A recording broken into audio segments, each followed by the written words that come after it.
Hello everyone, welcome to News TV. Myself Varnai Gagal with my co-anchor Ms. Renuka Kankli, and we are here with Tony sir to speak on topic corruption. Hello Tony sir, welcome to News TV. Thank you, Arnavi. Thanks for calling me. So now I request Renuka to ask her first question. Over to you. Thank you, Varnavi. So my first question to you, sir, is what is corruption according to you, and what are, as per the coin has two sides. So what are the positive and negative impacts of the corruption in our society, as per your view? देखिए, every coin has got two sides आपने बोला, लेकिन corruption का एक ही coin मुझे नज़र आ रहा है, वो तो है कि होना ही नहीं चाहिए. Right, you hold the mic. अच्छा ठीक है, मैं पकड़ता हूँ. करप्शन तो होनी नहीं चाहिए, पहली बात तो, क्योंकि करप्शन एक दीमक है. ये मैं नहीं बोल रहा हूँ, रटा रटाया डायलॉग है, मैं भी वही रिपीट कर रहा हूँ. करप्शन से मेरे ख्याल से कोई भी नेशन डेवलप नहीं हो पाता है बराबर से. आप इमेजिन कीजिए ना, करप्शन की वजह से अगर काम ही नहीं होगा, डेवलपमेंट ही नहीं रुक पाएगी, तो India as a developing country. अब बड़ी मुश्किलों के बाद इंडिया ने अपना एक मुकाम बनाया है, पूरे वर्ल्ड मैप में इंडिया का आज नाम है. अब इमेजिन कीजिएगा वापस से करप्शन और ये सब चीज़ें स्टार्ट हो गई. ऐसा नहीं कि करप्शन वाइप आउट हुआ है, करप्शन कभी वाइप आउट हो भी नहीं सकता है. तो every coin has got two sides, but corruption always देखा जाए तो रिजल्ट्स गलत ही देता है. So my next question to you is, why India is named as most corrupt nation in Asia? नहीं, मेरे ख्याल से रिसर्च थोड़ा सा कीजिए, क्योंकि इंडिया नहीं है, इसमें बहुत सारी दूसरी कंट्रीज़ हैं. So continued with China and Indonesia. हाँ, लेकिन ऐसा नहीं है कि इंडिया में करप्शन है दूसरे में नहीं है. इसमें आप छोटी छोटी कंट्रीज, अगर पाकिस्तान में बहुत करप्शन है, बांग्लादेश में करप्शन है, बहुत सारी कंट्रीज, थाईलैंड में करप्शन है, सिंगापुर में बहुत ही कम है, ना के बराबर. यूरोपियन कंट्रीज़ में बहुत कम है. सिंगापुर में बताया मैंने, यूरोपियन कंट्रीज. यूएस में करप्शन है, बहुत हाई लेवल पे है. यूके में ना के बराबर है. स्विट्ज़रलैंड में ऑलमोस्ट, नीदरलैंड्स, नॉर्वे, जर्मनी, यहाँ पे करप्शन ना के बराबर है. इंडिया में है, लेकिन मेरे ख्याल से अब थोड़ा सिनेरियो चेंज हो गया है. अब ऑनलाइन सिस्टम जब से स्टार्ट हुआ है ना, बहुत सारी चीज़ें, तो ऑनलाइन में तो करप्शन की बात ही नहीं बनती है. फिजिकल जब आप जाओगे तो हो सकता है कुछ करप्शन के चांसेस होते हैं, ऑनलाइन में चांसेस बहुत कम होते हैं. तो India is being digitised now, तो hopefully in the coming few decades काफ़ी करप्शन मेरे ख्याल से ख़त्म हो सकती है. So my next question is there any offences, means as per the Prevention of Corruption Act 1988, which was approved by a former president? So is there any offences for bail for the culprits? नहीं, I didn't get your question. So my disturbance आ रहा था. So my question was, is there any offences for the Prevention of Corruption Act, which was approved by a former president in India? Should the culprits get bailed? And according to you, what should be the strongest law for the peoples who are supporting the corruption? Corruption मतलब इसके अंदर बहुत सारे sections बने हुए हैं. Anti corruption में अगर मैं यहाँ पे बताना शुरू करूँगा तो ये मेरे ख्याल से 3-4 घंटे तक लंबा इंटरव्यू चलेगा. तो हर करप्शन इज़ एन अम्ब्रेला. उसके अंदर ब्राइब है. अब कितनी छोटी ब्राइब है, बड़ी ब्राइब है, जिससे गवर्नमेंट ऑफ इंडिया को नुकसान हुआ है बहुत ज़्यादा, तो उसके ऊपर चार्जेस बहुत हैवी लग जाती हैं. छोटी करप्शन है, बड़ी करप्शन है, हज़ारों करोड़ों लाखों करोड़ की करप्शन है, तो बहुत सारे मिनिस्टर्स जेल में गए हैं, आपने देखा होगा. और करप्शन को डिफेंड करने के लिए कोई ऐसा लॉ नहीं है. लॉ तो सबके लिए कॉमन है.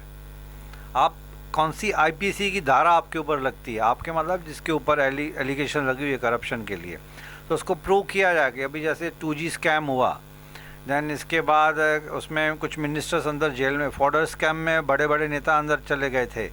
इसके बहुत सारे स्कैम्स आ गए थे. अभी x home minister of India mister Chidambaram was behind bars, और Lalu Prasad was behind bars. ऐसे बहुत सारे नेता हैं. मैं विद ड्यू रेस्पेक्ट, अभी सिर्फ मुंह में से 2 नाम आ गए, लेकिन मिस्टर राजा 2G स्कैम में अंदर गए थे. अब जब करप्शन एक्टिविटीज़ प्रूव हो जाती हैं, जब गिल्टी फील हो जाता है, तो but natural they have to be imprisonment होती है उसमें. लेकिन उसमें ये देखा जाता है कि करप्शन छोटे पैमाने पे, बड़े पैमाने पे है, जहाँ पे हज़ारों लाखों करोड़ों का एक्सचेकर को, यानी कि इंडियन गवर्नमेंट को कितना नुकसान हुआ है उससे, वो हिसाब से वो सज़ा मिलती है। Sir, as everyone knows that मतलब bribery, corruption are taking place in politician, corporate offices. तो ये सिर्फ इसमें ही नहीं है, हॉस्पिटल्स, टेम्पल्स में या फिर स्कूल्स कॉलेजेस में भी होते हैं। तो फिर आप क्या कहना चाहते हैं इसके बारे में? मतलब देखिए, करप्शन के बगैर गवर्नमेंट ऑफिसेज में हमारा ये एक विजुअलाइजेशन होती है कि अगर मैं म्यूनसिपैलिटी में जा रहा हूँ या पुलिस स्टेशन जा रहा हूँ या कहीं जुडिशली सिस्टम में जा रहा हूँ, हॉस्पिटल में जा रहा हूँ, जहाँ पे भी गवर्नमेंट ऑफिस में जा रहा हूँ, तो मेरे माइंड में पहले से ही होता है यार हफ्ता पानी मांगा जाएगा या फिर जानबूझ के डिले की जाएगी फाइल्स में, राइट। पॉजिटिव रिजल्ट आने में टाइम लगेगा, आज साहब नहीं है, कल आना, आज ये नहीं है, वो नहीं है। और अगर आप पैसा खिला रहे हैं तो फास्ट काम हो जाता है। लेकिन अगर आप नॉलेजेबल पर्सन हैं, अगर आपके पेपर्स प्रोसेस में जो आप डालने जा रहे हो अगर वो इंटैक्ट हैं as per the requirement of the law, तो फिर मुझे लगता है वहाँ पे करप्शन की ज़रूरत नहीं है। करप्शन को बढ़ावा कौन दे रहा है? आप और मैं ही दे रहे हैं ना।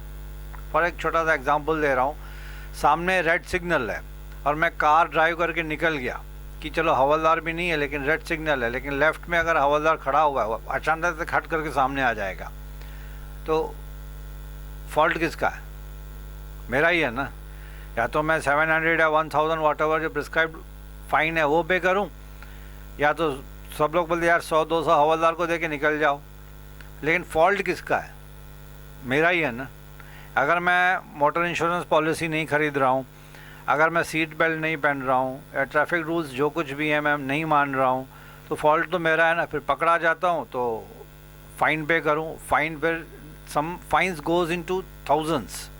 अब उससे बचने के लिए अगर मैं हवलदार को 500, 200 या 300 में पटा लेता हूँ, तो करप्शन का इल्ज़ाम एक्चुअली देखा जाए तो हवलदार के ऊपर नहीं जाना चाहिए, मेरे ऊपर जाना चाहिए। क्योंकि उकसाया मैंने ना, एक तो गलत काम मैंने किया, दूसरा गलत काम करा मैं फ़ाइन ना पे करके हवलदार को रिश्वत दे रहा हूँ। हमारा राइट, वो मेरे से रिश्वत मांग नहीं रहा है, वो तो पावती बनाने के लिए रेडी है, चालान बनाने के लिए रेडी है, बट मैं 1000 रुपया बचाने के लिए 200 रुपया हवलदार को दे रहा हूँ। तो actually havildar should not be blamed for that, I should be blamed, क्योंकि करप्शन को एनकरेज मैं कर रहा हूँ वहाँ पे।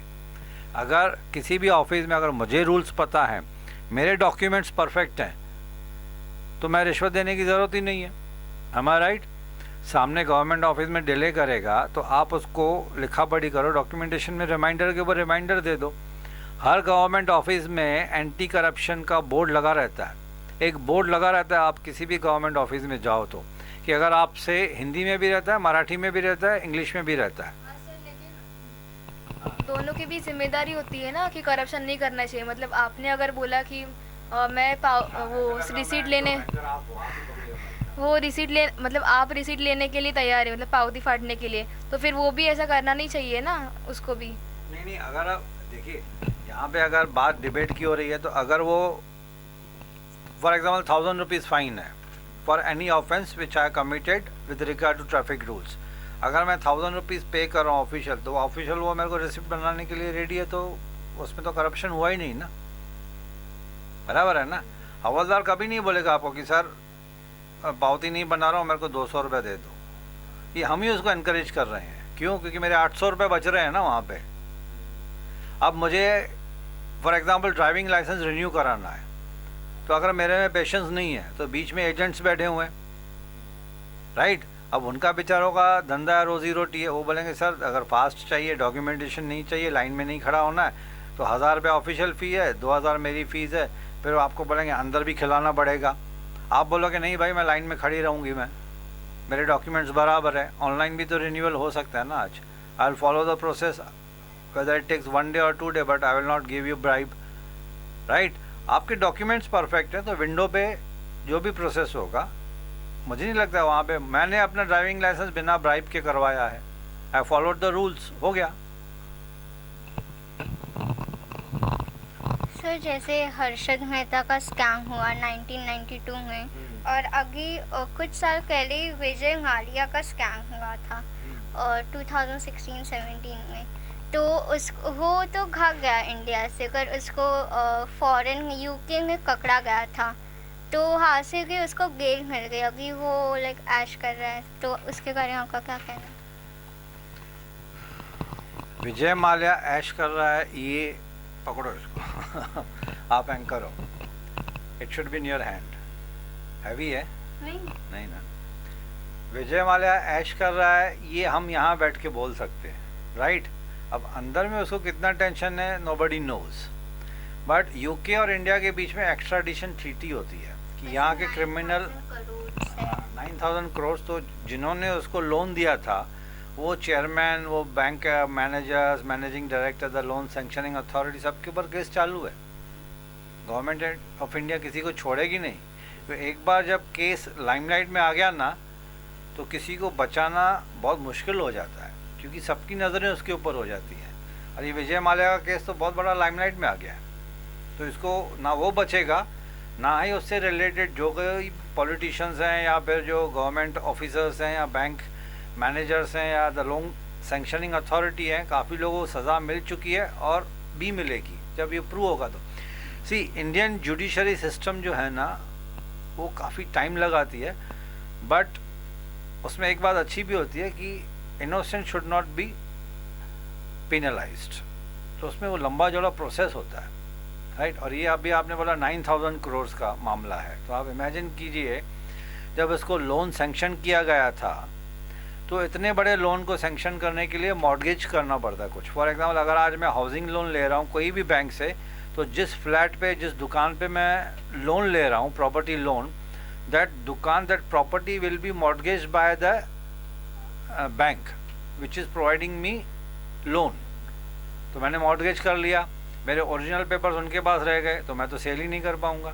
EMI में पे करूँगा, EMI में डिफ़ॉल्ट किया मैंने, तो उसको अथॉरिटी है उस बैंक को, द लोन गिवर को, कि मेरी वो प्रॉपर्टी 2 या 3 EMIs अगर मैं डिफ़ॉल्ट करता हूँ तो वो पूरी की पूरी प्रॉपर्टी ऑक्शन में डाल देते हैं, राइट? अब विजय माल्या की प्रॉपर्टीज भी ऑक्शन में है, ऐसा नहीं है कि गवर्नमेंट ऑफ इंडिया उसको छोड़ देगी, छोड़ ही नहीं सकती है, इतनी सारी नज़रें उसके ऊपर है। तो ऐसे केस, हाँ, डिले हो सकती है। देखिए, लॉ का प्रोसेस है ना, बहुत लंबा चौड़ा होता है, हद से ज़्यादा। एज अ लेमैन हम बोलते हैं, अरे यार कसाब को 4 साल 5 साल जेल में क्यों रखा, 15-20 करोड़ गवर्नमेंट ऑफ इंडिया ने वेस्ट कर दिए। लेकिन एक लॉ है,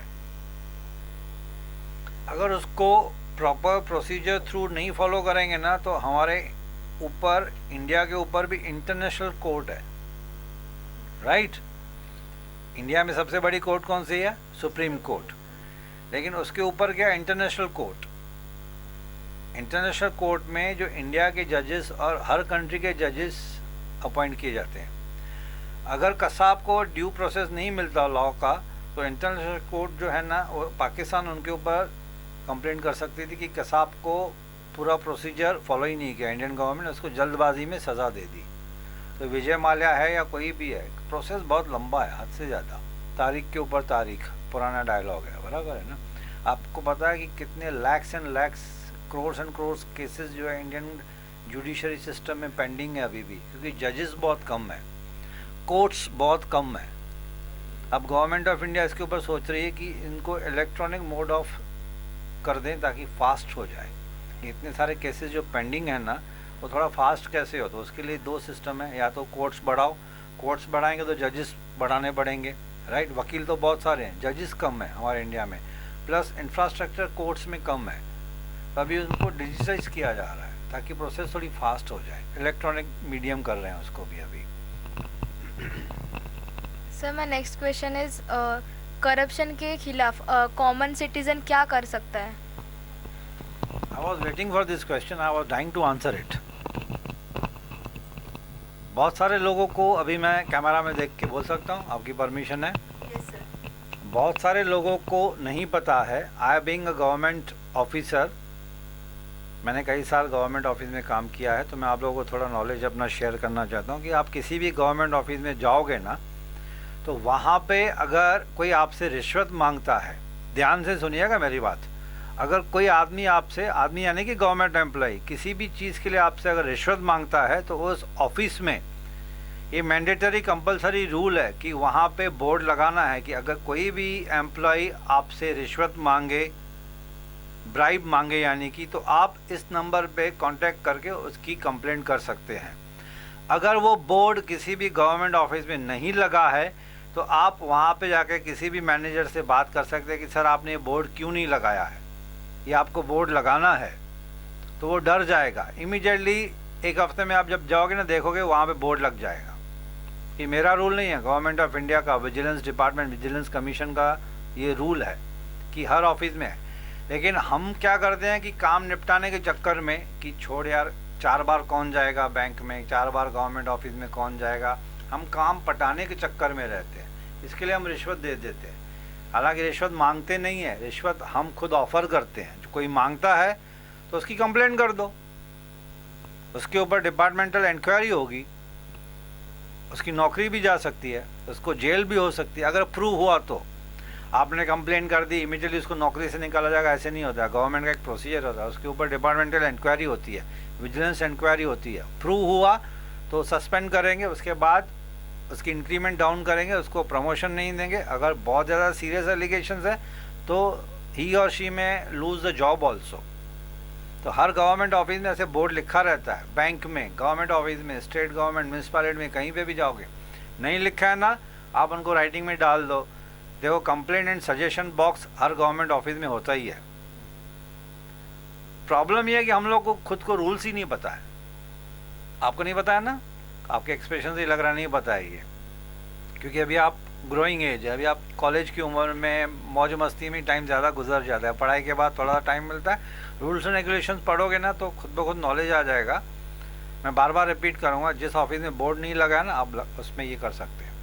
इसी से रिलेटेड, हालांकि ये सब्जेक्ट नहीं है, but just to pass on the information to the audience, आप किसी भी हॉस्पिटल में जाते हैं, अगर कोई बड़ी हॉस्पिटल है, कॉरपोरेट हॉस्पिटल, आजकल कॉरपोरेट ऑफिस नहीं, कॉरपोरेट हॉस्पिटल्स का ज़माना आ गया है।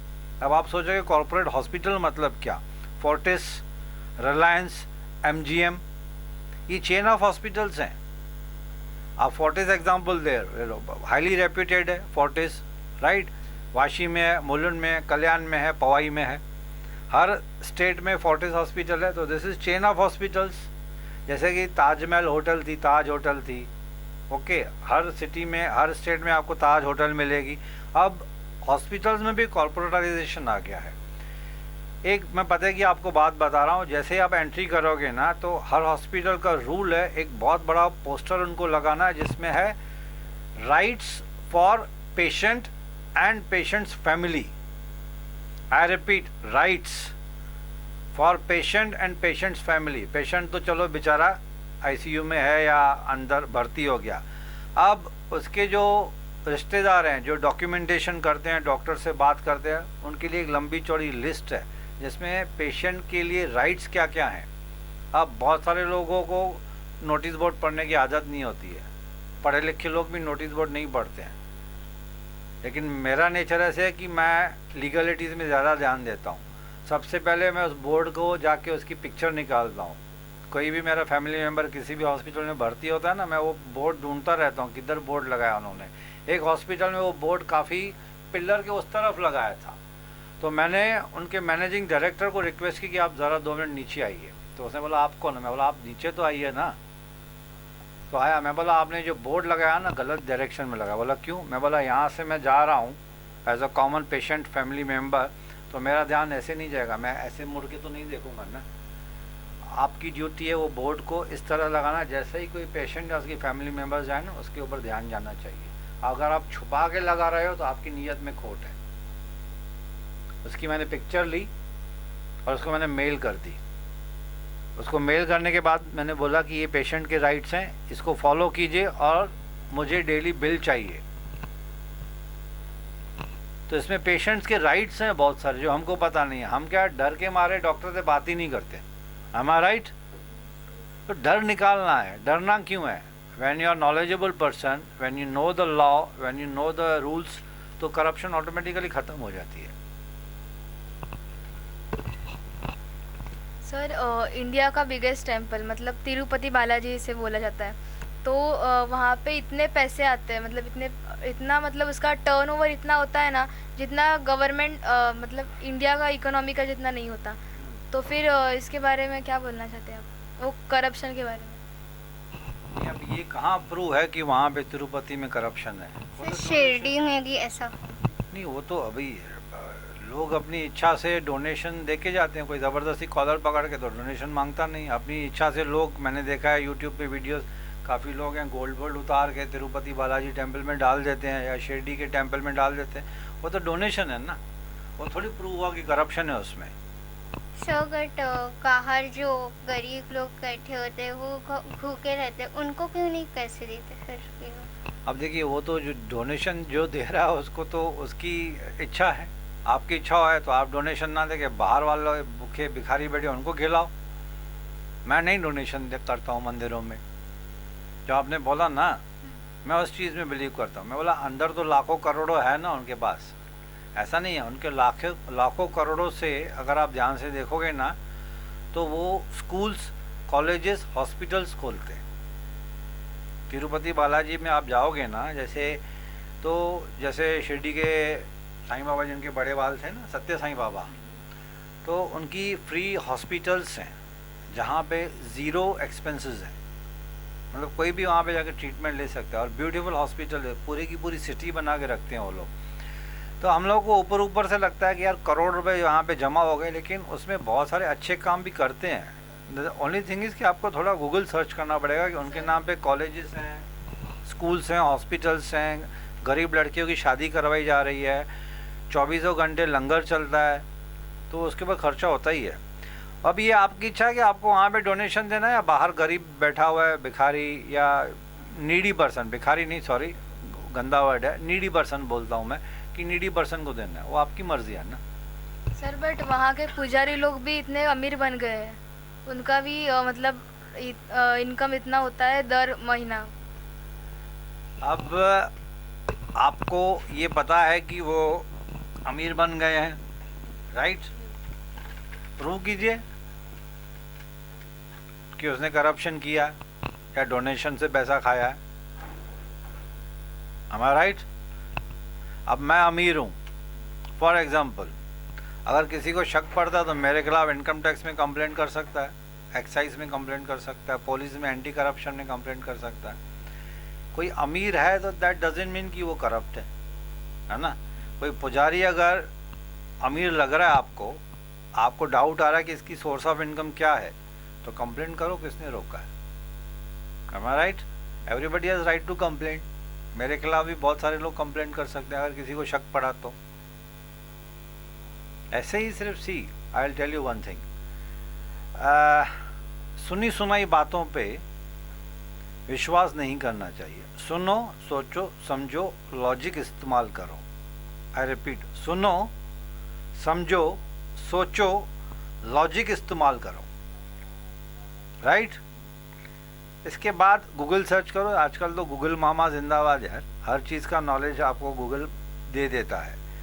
किसी के ऊपर भी ऐसे एलिगेशन लगाना, बहुत सारे लोग हैं ना गॉसिपिंग बहुत करते हैं। इंडिया में टाइम पास के लिए बहुत सारे सब्जेक्ट्स मिल जाएंगे आपको, है ना? एक गांव में चले जाओ तो पीपल के झाड़ के नीचे 25 लोग बैठे हैं, टाइम पास कर रहे हैं। एक सैलून में जाके टाइम पास हो रहा है, पान वाले की दुकान पे टाइम पास हो रहा है, चाय टपरी पे टाइम पास हो रहा है, गॉसिप। अच्छा, मैंने आकर किसी को बोल दिया, अरे यार ये कोविड इंजेक्शन मत लगाना, आदमी ऑन द स्पॉट मर जाता है। अब 10 लोगों को तुमने बजा दिया, राइट? कोई कोविड नहीं लगाएगा इंजेक्शन, बट लॉजिक क्या है भाई? उसके पीछे R&D तो करो, हमारा राइट? बहुत सारे लोग अब कोविड की वैक्सीनेशन नहीं लगा रहे हैं, क्यों? क्योंकि किसी ने उनको बोल दिया कि नहीं, इससे बॉडी को नुकसान पहुंच रहा है। अब दुनिया भर के साइंटिस्ट पागल थोड़ी ना है, हमारा राइट? दुनिया भर के साइंटिस्ट की खोज है इसके पीछे। WHO, वर्ल्ड हेल्थ ऑर्गेनाइजेशन, मेरे ख्याल से लाखों साइंटिस्ट इसके पीछे लग गए वैक्सीनेशन को निकालने के लिए। क्या वो पागल हैं? उनकी स्टडीज़ क्या वेस्ट हैं? एक कॉमन आदमी ने बोल दिया कि वैक्सीनेशन मत करो, बॉडी को नुकसान हो रहा है। ठीक है भाई, तेरे को नहीं लगानी है कि नेगेटिविटी क्यों फैला रहा है? बराबर है ना? ये क्राइम है, आप उसको नेगेटिविटी को फैला नहीं सकते हो। ये वर्ल्ड हेल्थ ऑर्गेनाइजेशन, हमारे इंडियन के साइंटिस्ट बड़े बड़े ऐसे बैठे हैं, प्राइम मिनिस्टर जब बोल रहे हैं, प्रेसिडेंट बोल रहे हैं, हर स्टेट चीफ मिनिस्टर बोल रहा है कि कोविड की वैक्सीनेशन ले लो, आपकी हेल्थ के लिए अच्छा है, you will be safe from Covid. तो कहीं ना कुछ मेडिकल साइंस तो है ना। तो इन शॉर्ट, इससे रिलेटेड नहीं था लेकिन बता दिया मैंने कि कोई भी चीज़ के ऊपर सुनो, बोलने वाले बहुत मिलेंगे दुनिया में, सुनो, समझो, लॉजिक इस्तेमाल करो, गूगल सर्च करो, उसके बाद उस बात को आगे फैलाओ। ऐसे किसी के ऊपर भी बात को आगे स्प्रेड करना, it's not good for the society, it creates negativity. तो जैसे दुबई में करप्शन जब होता है तो उसके हाथ काट देते हैं, तो इंडिया में ऐसा कुछ होना चाहिए? भाई ऐसे तो फिर आपको 50% टुंडे मिलेंगे इंडिया में। सर इसकी डर की वजह से कोई करेगा भी नहीं ना करप्शन। इंडिया में अगर करप्शन करने से अगर हाथ काट डाल दे तो आधे लोगों के हाथ कटे हुए मिलेंगे आपको। हमारा राइट। अब घुमा फिरा के करप्शन को हम ही बढ़ावा दे रहे हैं। कोई पुलिस वाला घर पे आके तो मेरे से पैसे नहीं मांगेगा जब तक मैं कोई क्राइम नहीं करूँगा। हमारा राइट। आज तक कभी पुलिस वाला ऐसे मेरे घर पे थोड़ी घुस के आएगा, कैसे ही थोड़ी ना उठा के लेके जाएगा। कुछ क्राइम करूँगा तभी तो करेगा ना। तो करप्शन को हम ही बढ़ावा दे रहे हैं। अब दुबई में लोग रूल्स फॉलो करते हैं, सिंगापुर में लोग रूल्स फॉलो करते हैं, यहाँ पे इंडिया में लोग रूल्स ही फॉलो नहीं करते हैं, तो ऑटोमेटिकली करप्शन का चांस मिलता है। दुबई में हाथ नहीं काटते हैं, सऊदी अरेबिया में गर्दन काटते हैं, दुबई में नहीं। दुबई में स्ट्रिक्ट हैं, हद से ज़्यादा स्ट्रिक्ट हैं। सऊदी अरेबिया में एक चॉप करके चौक है, उसमें गर्दन काटते हैं या तो कोड़े मारते हैं। छोटी चोरी कोड़े मारते हैं, बड़ी चोरी की या बड़ा करप्शन किया या मर्डर किया तो चौक पे लाके सीधा तलवार से गर्दन काट डालते हैं। तो लोग ऑटोमेटिकली डरते हैं यार, है ना। तो वो लॉ फॉलो होता है वहाँ पे, यहाँ पे लॉ फॉलो नहीं होता है, ऑन पेपर रह जाता है। इसमें गवर्नमेंट का भी दोष होता है, पब्लिक का भी दोष होता है। पर आपको कुछ लगता है कुछ रेस्ट्रिक्शंस चाहिए, लाइक थोड़ा सा? Restrictions Varnavi ji, restrictions already on paper हैं। जो फॉरेन के कानून हैं वो हमारे इंडिया में भी है। ये जो इंडियन पीनल कोड बना है वो अंग्रेज़ों के टाइम का बना हुआ है। इंडियन पीनल कोड जिसको आईपीसी, आपने पिक्चरों में देखा होगा, कानून की धारा के तहत सो एंड सो इसको फांसी की सज़ा मिली, इसको 10 साल की सज़ा मिली, that is called Indian penal code. वो हमने नहीं, अंग्रेज़ों के ज़माने से चलता रहा। थोड़ी बहुत चेंजेस किए, अमेंडमेंट्स आई हैं उसमें, लेकिन हमारा कानून भी बहुत स्ट्रिक्ट है। मैं वही बोल रहा हूँ बार बार, ना कानून बनाने वाले फॉलो करते हैं, ना हम कॉमन सिटीजन्स फॉलो करते हैं उसको। क्योंकि हम लोग को ना थोड़ी घुटन सी महसूस होती है, अरे यार यहाँ पे क्यों सिग्नल लगाया फालतू में, अननेसेसरी 2 मिनट रुकना पड़ेगा। फिर हम लेफ्ट देखते राइट देखते, हवलदार नहीं है, गाड़ी निकाल के चले, हवलदार कोने में छुपा रहेगा, फट करके सामने आ जाएगा।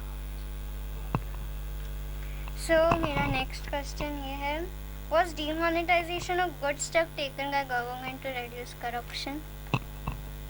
डिमोनेटाइजेशन का जो गवर्नमेंट ऑफ इंडिया ने जो डिसीजन लिया था, वो इंटेंशन तो बहुत अच्छे थे उनके, बराबर है ना, कि ब्लैक मनी पूरी की पूरी दब जाएगी। अब अचानक से रात को 8 बजे के आसपास, समथिंग 8 नवंबर था ना डेट, और अचानक से honourable prime minister of India ने अनाउंस कर दिया कि ये नोट जो हैं बंद हो गए। अब जिनके पास जो पैसा होर्डिंग थे, यानी कि दबा के रखे थे, उनके पैसे तो सब खत्म हो गए। All of a sudden money exchange का हो गया, काफ़ी अंडर द टेबल, ये वो सबको लाइन में खड़ा कर दिया पैसे बांट के। लेकिन इंटेंशन तो बहुत अच्छे थे ना गवर्नमेंट के, कि इससे करप्शन बंद हो जाएगी। लेकिन हर पॉलिसी जो भी इंडियन गवर्नमेंट इशू करती है in the interest of public, उसमें 100% सक्सेस नहीं होती है। क्यों? क्योंकि हम फॉलो नहीं करते। मेरा नेचर ऐसे है कि मैं गवर्नमेंट को तब ब्लेम करता हूँ जब अगर मेरा डॉक्यूमेंट्स बराबर है, मैं 100% शरीफ हूँ, मैं खुद नॉन करप्ट हूँ, तो ही मैं गवर्नमेंट ऑफिसर को ब्लेम करूँगा। अगर मेरे में कमी है तो मैं कभी ब्लेम नहीं करता हूँ। और ऐसे हुआ भी है, जब मेरे डॉक्यूमेंट्स बराबर हैं, अगर कोई गवर्नमेंट ऑफिसर मुझे सपोर्ट नहीं करता है, मैं उससे ज़्यादा बात ही नहीं करता हूँ, मैं सीधा चेयरमैन को कंप्लेंट करता हूँ। क्योंकि मुझे पता है I have capacity to knock the highest door, तो why to talk lower level. am I right?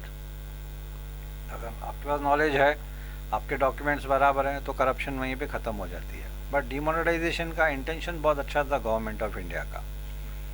So after demonetization, digital payment, or we can say digital marketing, is increasing.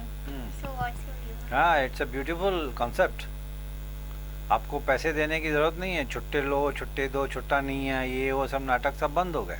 आज किराना वाला, भाजी वाला, रिक्शा वाला, ओला, उबर, बराबर है. तो जिनको नहीं था नॉलेज, मुझे भी नहीं था, बेटे ने सिखाया, तो मैं बोला अरे ये तो बहुत अच्छा बात है. इवन एक मसाला डोसा खाओ आप 60 रुपीज़ डिजिटल पेमेंट कर दो. पहले छुट्टे नहीं है, हर चीज़ के वो होता था ना. अब बसेस की